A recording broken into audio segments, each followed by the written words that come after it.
For example, how men, so like you say, don't have time for that. They don't have time for that. But you have time for your boys. Women say that too. You have time. I'm gonna get to that. No, I'm gonna get there. You have time, to talk on the phone with your homeboy. Y'all out shooting ball or whatever. You got time to talk to them at the barber shop, at the, or whatever. You at the bar or whatever. You got time to talk to them then. Yeah. You can help them with their problem. But then when it comes to you and your spouses, you ain't got time for that.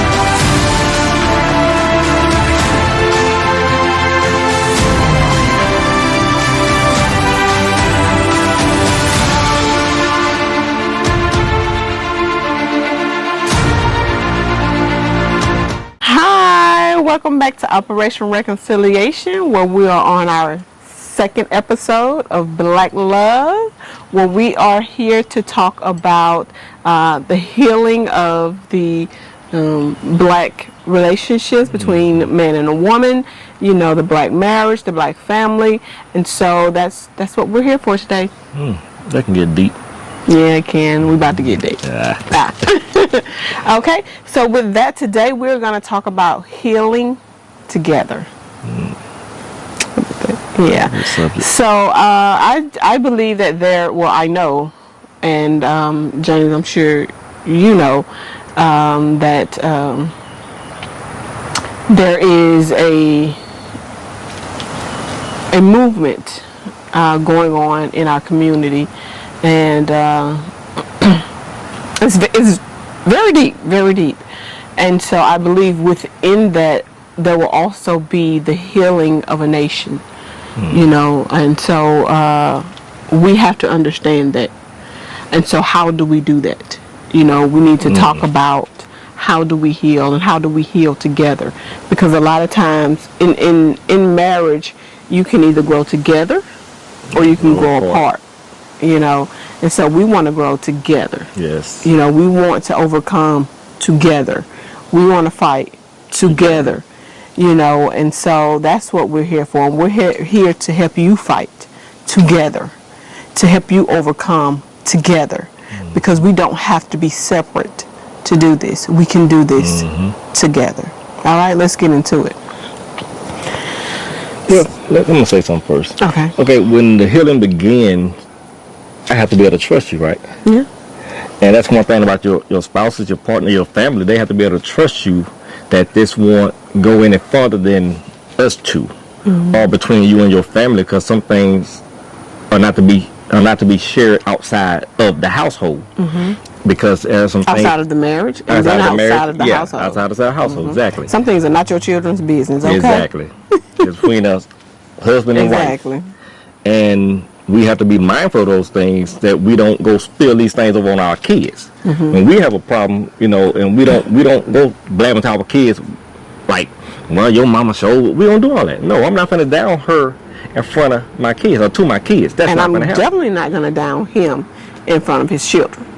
In front of our children, because that's the way I see it. Those are his children, and I'm not going to down him in front of his children. Even if we are still in a healing point, but still, that's not going to happen. That's some of our ground rules that we had before. It's like, it ain't going to be no destroying each other to our families, to our kids. That's not going to happen. So, so before we get in deeper with that, we want to first identify your standard for living. Identify what's going to be your measurement, what's going to be that thing that guides you into healing, what's going to be that moral compass for your healing process, for raising your family, for succeeding in your marriage. What is your standard? For us, our standard is the Creator. Yes. We raise our family, we raise our marriage by Scripture, and it has worked for us. Can't speak for nothing else. Yes. I know what has worked for us. So with that, we've taught that for years. You know, identifying your standard. You know, we have been there for couples, if you want to say counsel many couples, and you know, over the years as God has progressed our marriage. And so we'll just talk about some things here that we've done. God has used us to talk some marriages off the ledge, you know. One was packing the car. Literally packing the car. And so we came over by the grace of Holy Spirit, and they're still together today. And that was over a decade ago, I'm sure. So next we want to, you know, address the fact that we need to allow each other the mental space to heal. You know? We need to, I need to give him time. He needs to give me time. And I'm a real nip it in the bud person. And I have to check myself. I have to check myself. I have to really. I'm like, get yourself up.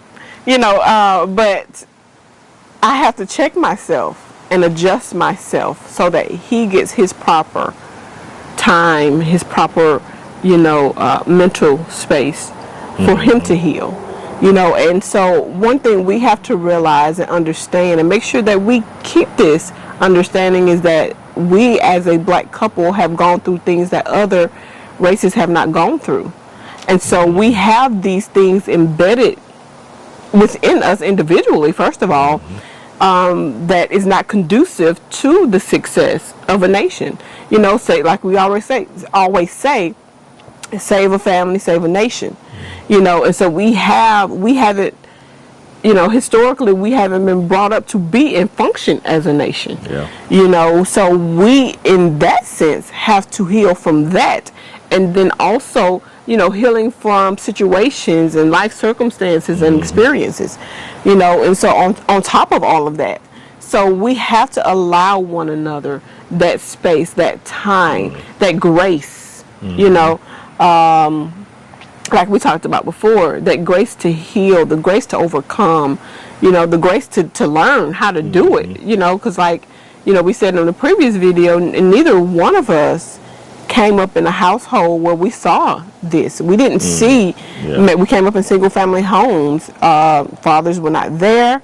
We didn't even see it in our immediate family done correctly, you know, and so we had to learn how to do this, you know, and it took some ground up.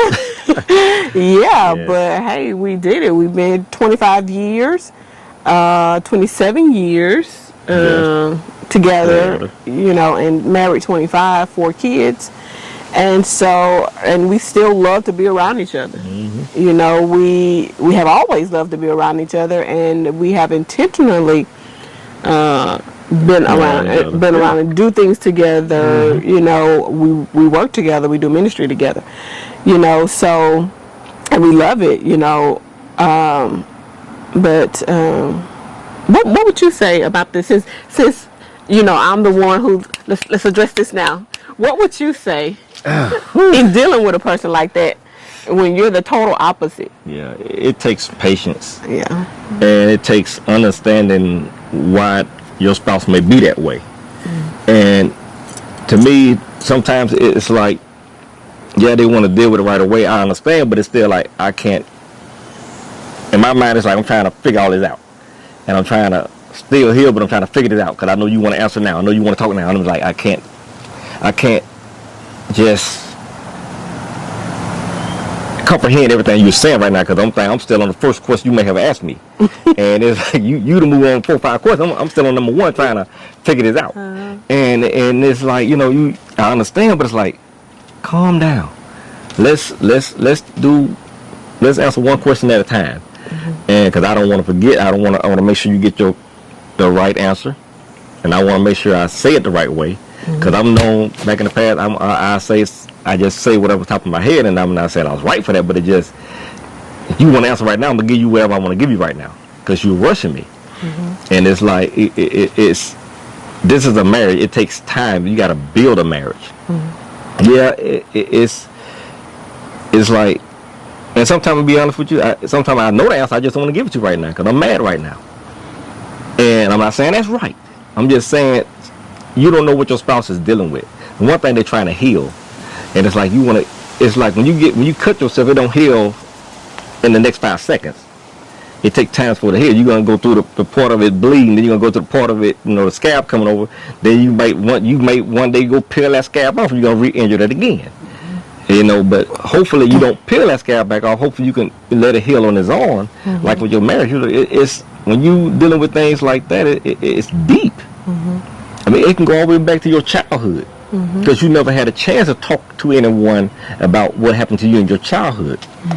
And it's very important that it's like y'all become each other counselors. And you have to get that person, you have to be able to comprehend, be able to understand where they're coming from. Or at least try to. Exactly, at least try to. And that's very important in the marriage. If you want to see yourself growing old together, you got to start there. And I think a lot of people, when you say going back into your childhood, I think that some people might cringe. Yeah. Because the thing is, you might not be able to trust your spouse. Ooh, yeah. Or you may not think you can trust your spouse. And so you have to build that trust. And I'll just be honest. Yeah, when we first get married, most of the time, we don't really trust that person to the depths that you're going to learn to trust it. Yes. Because a lot of times what do you mean by that? Why'd you say it like that?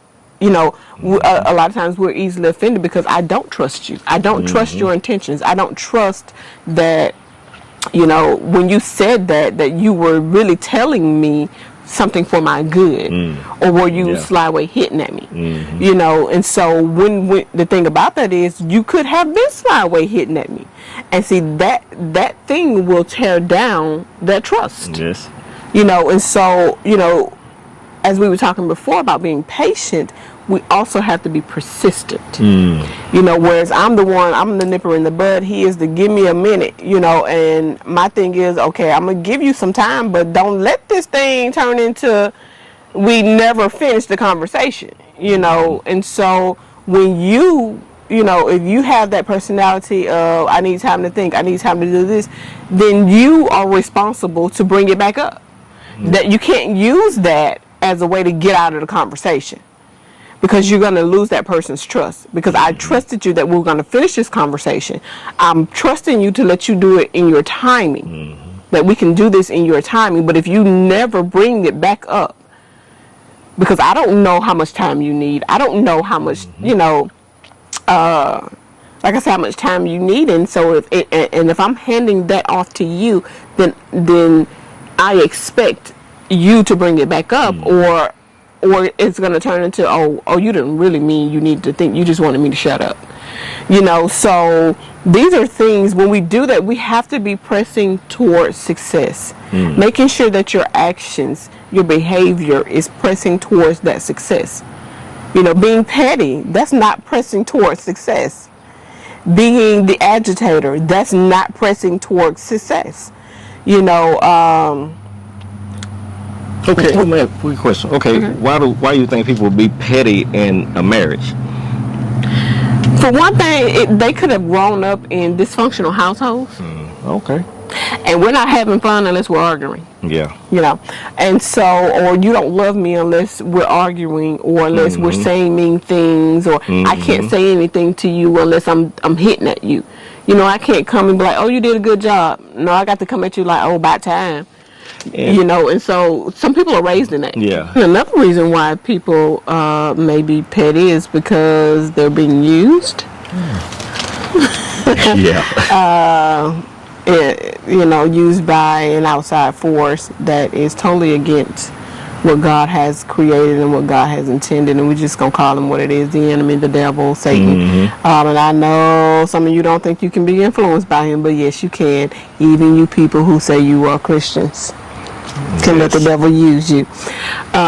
So Also, at that moment they could be trying to cover themselves, trying to protect themselves emotionally, Yeah.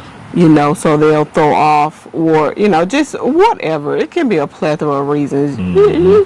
I know for a woman, you can be dealing with some hormonal situations, but even men, Oh yes. but yeah, so yeah, anything that is not conducive to your success in your marriage is not being intentional, towards the success of your marriage.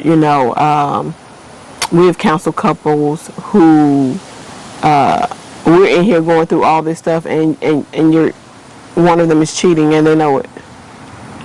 You're sitting here wasting my time. Are you serious? Yeah. And that it's like, are you serious? And so it comes out, and it's like, and we just tell them that you're not trying to fix your marriage. And we tell them when they walk in, and I'll tell you, if you are cheating on your spouse, you are not trying to have a successful marriage. You are not trying to build a marriage. You are tearing it down. You are not being intentional about making sure your marriage works. If you are looking over the fence, if you are lying, if you are cheating, if you are hiding shopping bags, you're not supposed to be spending that money. You already talked about this budget. And, if you're doing things outside of the agreement, you are not working on the success of your marriage. Or even allow people into your inboxes. Yes, so any of those, if you're entertaining, anything that is contrary to building a successful marriage, you are not being intentional about your marriage. You are not being intentional about your relationship. Even before you get married, there needs to be an understanding that we are here to build this thing. The whole idea of being, independent, all that goes out the window. Yeah. You're no longer independent. And for that matter, we weren't even designed to be independent. We were designed to be dependent upon one another. It's even to the point to where knowing which lines not to cross with your spouse. I mean, because one thing, if you know this make me feel a certain way, don't bring it up. Yeah. I don't care how bad you want to hurt me, don't bring it up. Yeah. Because that let me know right there. If you bring up things that you know that will hurt your spouse, you have to ask yourself, do you really want this marriage, or you just want to separate? Well, that goes into fighting fair. And I want to say this right quick. When I say dependent, I mean a healthy dependent. You can do nothing in this earth by yourself. So forget that. You might as well squash that whole mentality. You can do nothing in this earth by yourself. God designed us to complement each other's gifts, to complement each other's, personalities even, so that we work together. That's what I mean about being dependent on Him and dependent on one another. Yes. And so we complement each other, and we make this thing work. And so, but when you were talking about bringing up things, knowing those buttons, and yet you push them. Yes. That goes back to building that trust. Fight fair. You're gonna have disagreements. You're gonna have arguments, but do it fairly. You don't bring up stuff that they trusted you with their deeper secret. You don't throw that in their face when you get angry. You don't hit below the belt. You don't add to the hurt by saying things that is going to hurt your spouse. You deal with the issue. Because a lot of times people get in these arguments and you go way off on the deep end. You don't even know what you arguing for. And again, all you know is that somebody is tremendously hurt at this moment. And you have gone beyond what was necessary to overcome whatever it is that was needing to be overcome. It's like you trying to win a fight that don't need to be won. It's like two men boxers get in the ring. Yeah, both of them trying to win, but when you hit below the belt, you disqualified. And come on, you got to think about that in your marriage. I'm not trying, I may be hurt, but I'm not trying to hurt you. Yeah, I might hurt you, but that's not my intention to hurt you. Yeah. In a way that would scar you for life. But it's, or even at that moment, you know, Yeah, even at that moment. because it's like, how can you say you love me and you say these things? How can you say you love me and you use in our moments of intimacy where we've shared our deepest, darkest secrets, or even they weren't that dark, but if I can't trust you with this one, how am I going to trust you with the darkest thing? How am I going to trust you with that thing that makes you wonder what's going on with me? You know, but I'm pondering it in my head and I don't tell you because I don't feel like I can trust you.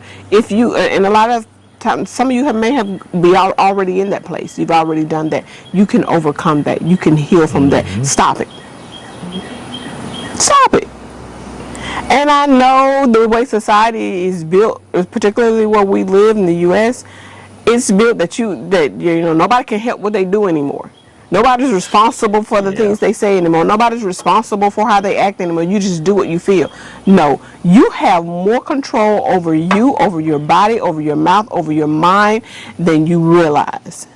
This is what they want you to do. This is what the enemy wants you to think, is that you have no control over you, and then you just do whatever comes to you, whatever itch you have, you scratch it. Whatever, you know, lust you have, you seek it.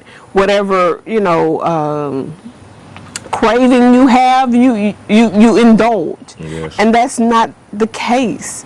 We have more control over ourselves than we think. And so, yes, stop it. Now, that's going to take some practice. Yes, because what you feed will grow.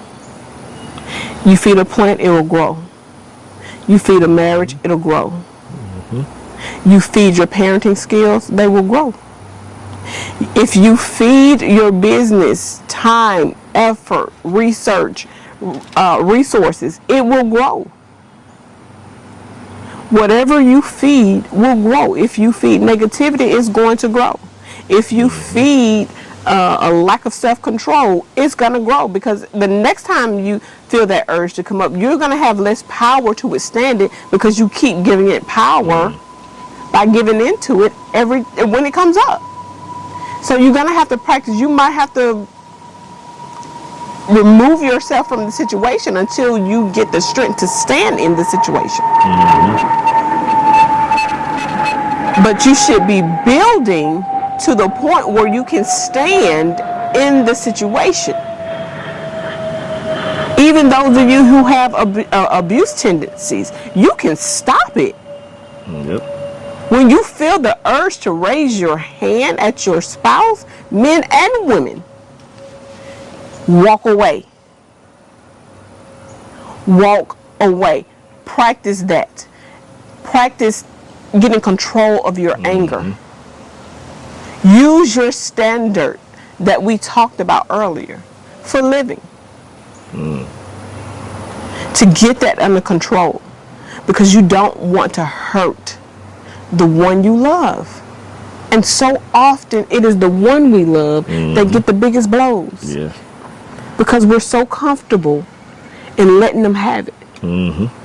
We will be nice to the bank teller. We will be nice to the waitress at the restaurant. But we will get home and wreak havoc on one another. We can't do that. That's not conducive. It's not being intentional about your success in your marriage, in your relationship. One thing you got to realize that you're on the same team.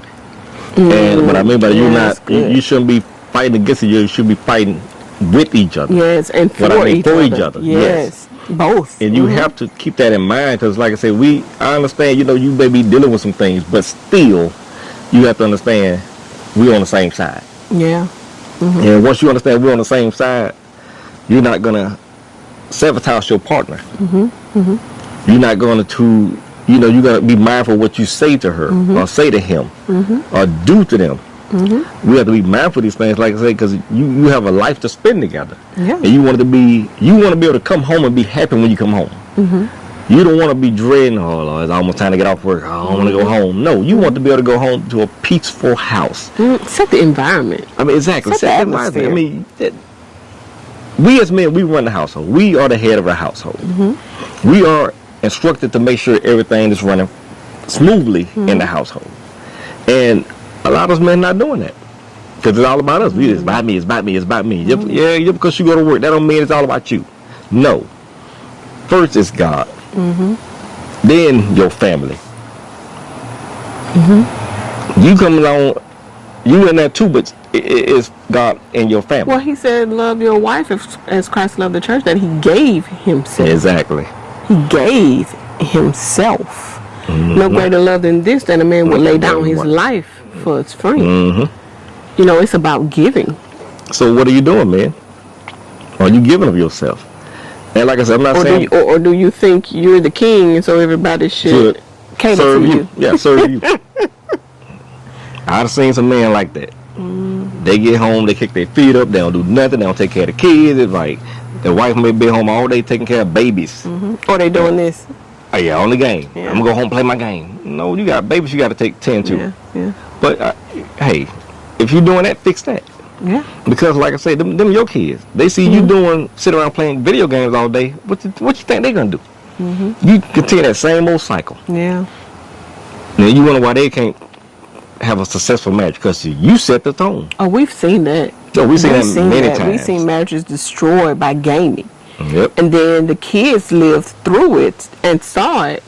And then now they have the same problem. Yep. Particularly our men. Yep. That's escapism. It really is. It's like they go into another world when you're so. And I'm not talking about here and there entertainment. I'm talking about those who are addicted. Yes. Spend hours gaming, and you have a family.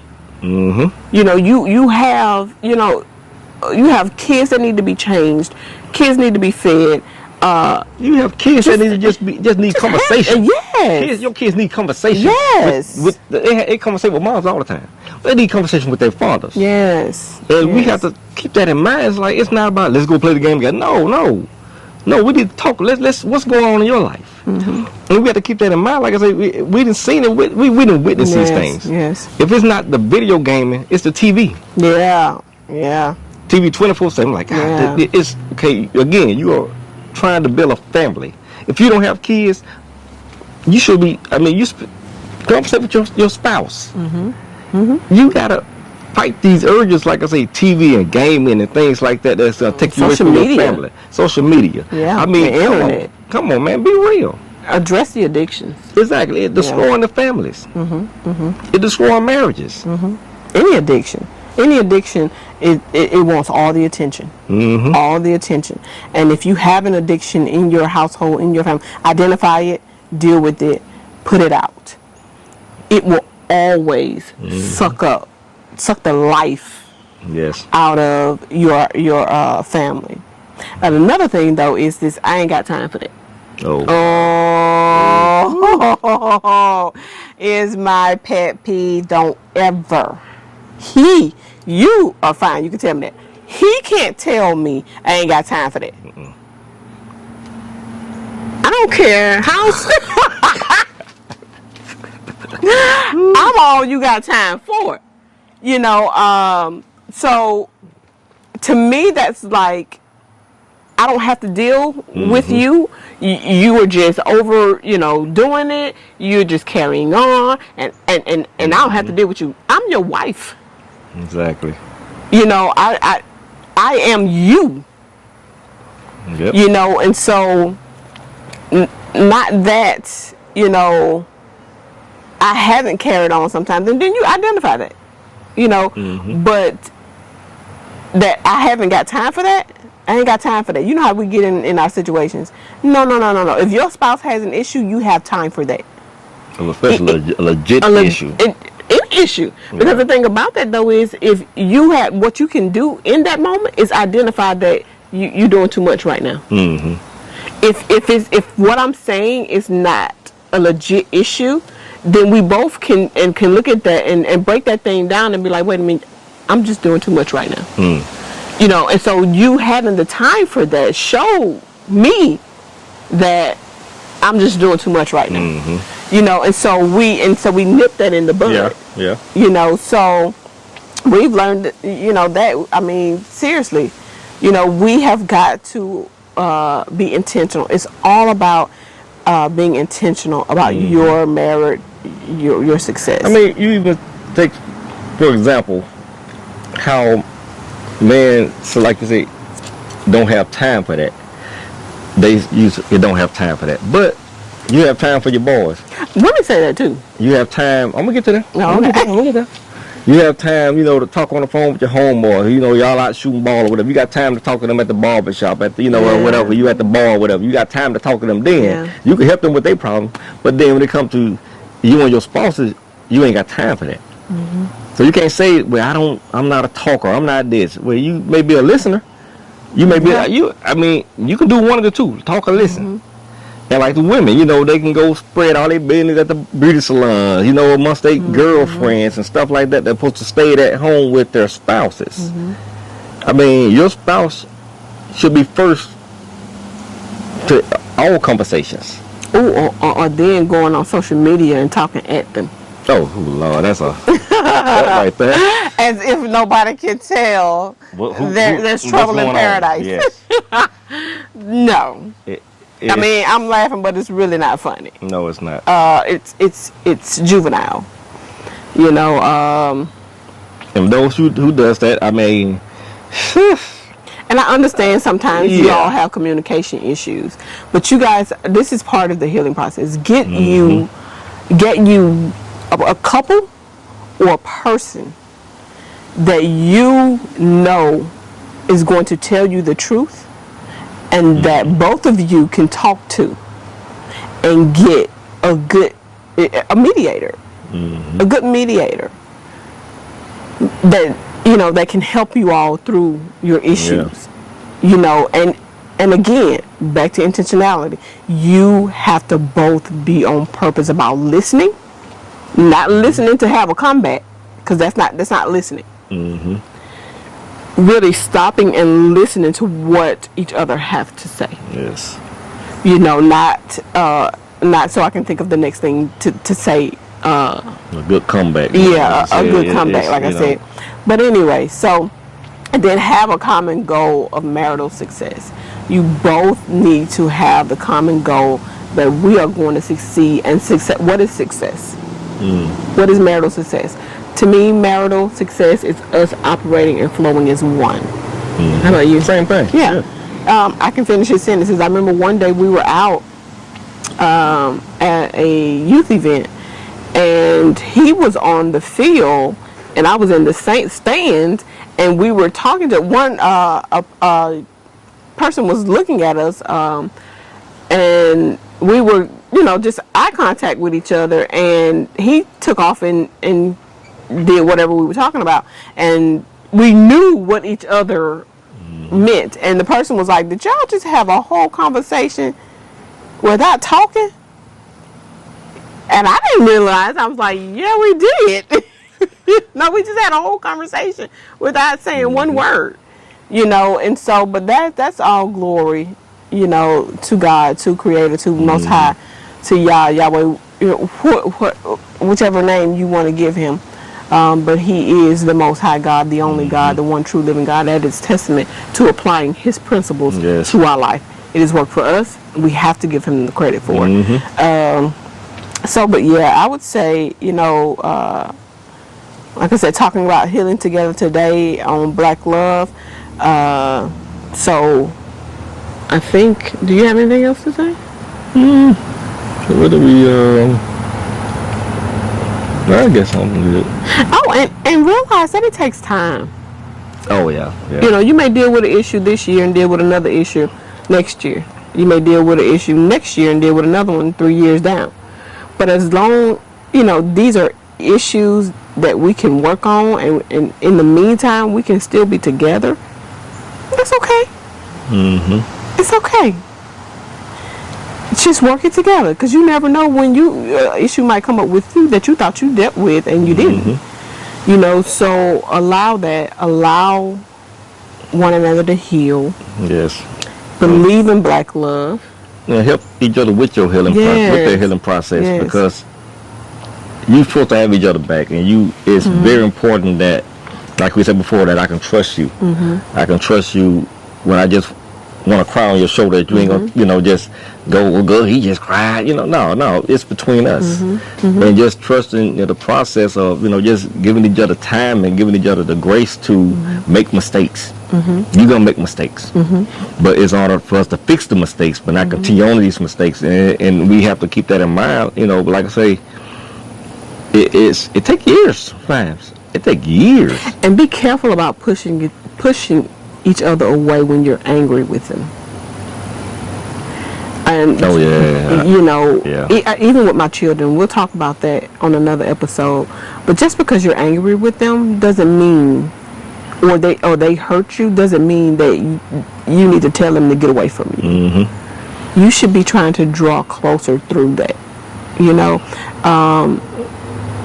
I can come to him when I've hurt him. He can come to me when he's hurt me, and I give him that space. This is his healing place. So it's none of that sleeping on a couch syndrome. Oh no, no, we don't play God, that. no. This bed is big enough for the both of us. Yes. I don't care if it's you a can twin stay bed. over there. I don't care if it's a twin bed. Yeah. Just don't touch me. I won't touch you. Yeah. We be like, but when just usually we end up like exactly. So. But keep that in mind. It's no sleeping on the couch deal, because that's one of the things the enemy that taught us. Make them sleep on the couch. No, this bed is big enough for the both of us. We can work this out. Be intentional about coming together, staying together, healing together, doing life together. And I believe in you. I believe you can make it. Remember to subscribe, like, comment, share, and let's do this thing together. Yes. I think that's it for me. Yeah. Keep loving each other. Yes. Keep trusting each other. Yes. You can do it. Yes. We love you. Yes. Peace out.